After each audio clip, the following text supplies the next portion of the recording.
Hello and welcome, or welcome back. One of the commenters on my channel, apparently a Greek scholar, exhorted me to brush up on my Greek.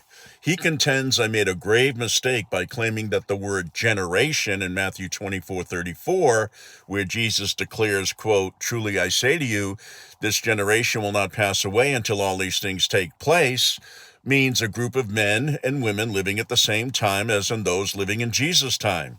He authoritatively corrected me, saying that generation in this case meant race. Now, have you ever considered what Jesus meant by this generation in the New Testament?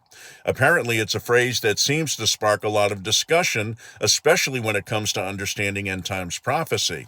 Now, a straightforward reading suggests that the fulfillment of these prophecies would happen within the lifetime of Jesus' first century audience.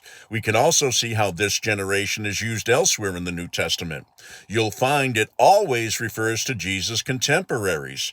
For instance, in Matthew 12:39, he calls this generation evil and adulterous for seeking a sign. And in Luke 17:25, he states that the Son of Man must suffer many things and be rejected by this generation. Mark 8:38 says, quote, "For whoever is ashamed of me and my words in this adulterous and sinful generation, of him the Son of Man also will be ashamed when he comes in the glory of his Father with his holy angels."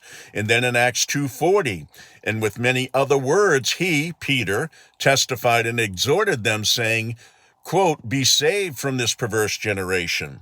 These consistently point to the people living during Jesus' time.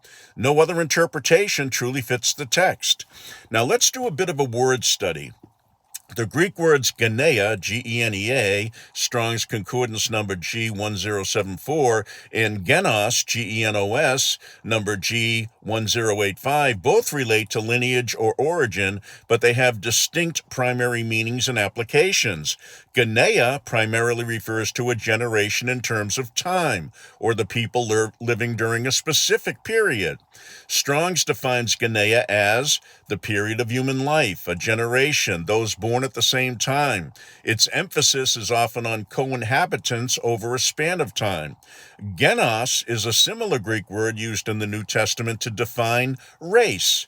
Primarily, it refers to a race, stock, kind, or family based on shared origin or characteristics.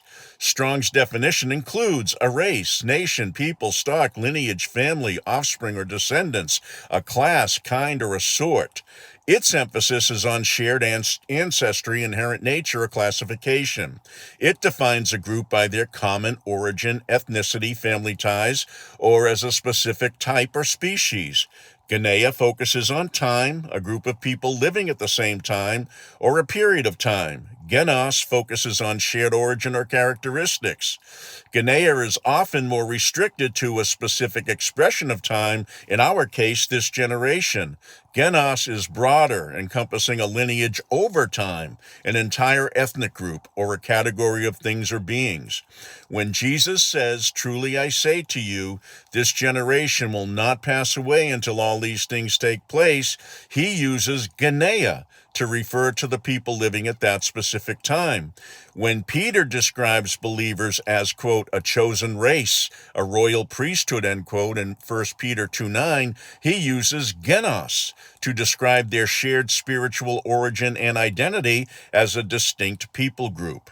Now, what the commenter of my earlier video asserted as truth is something with almost assured certainty he didn't arrive at through his own investigation. Futurist teachers who so easily twist Jesus' words to preserve their creedal and confessional traditions of another yet future coming of Jesus quite often teach what Jesus meant was race. Which race, I'm not sure. Some say the Jewish race. And this is usually problematic because there is no Jewish race. In AD 70, the nation of Israel was desolated, with the genealogical records previously archived in the temple being destroyed.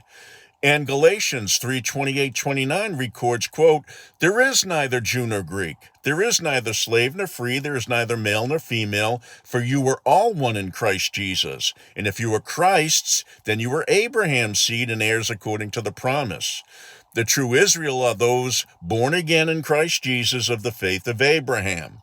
When Jesus foretold his one and only post-ascension coming in his Olivet Discourse, he unequivocally stated in Matthew 24, Mark 13:30, and Luke 21:32 that the generation of his contemporaries would see the, quote, all these things, the events preceding his timing statement, that were imminent within that present generation.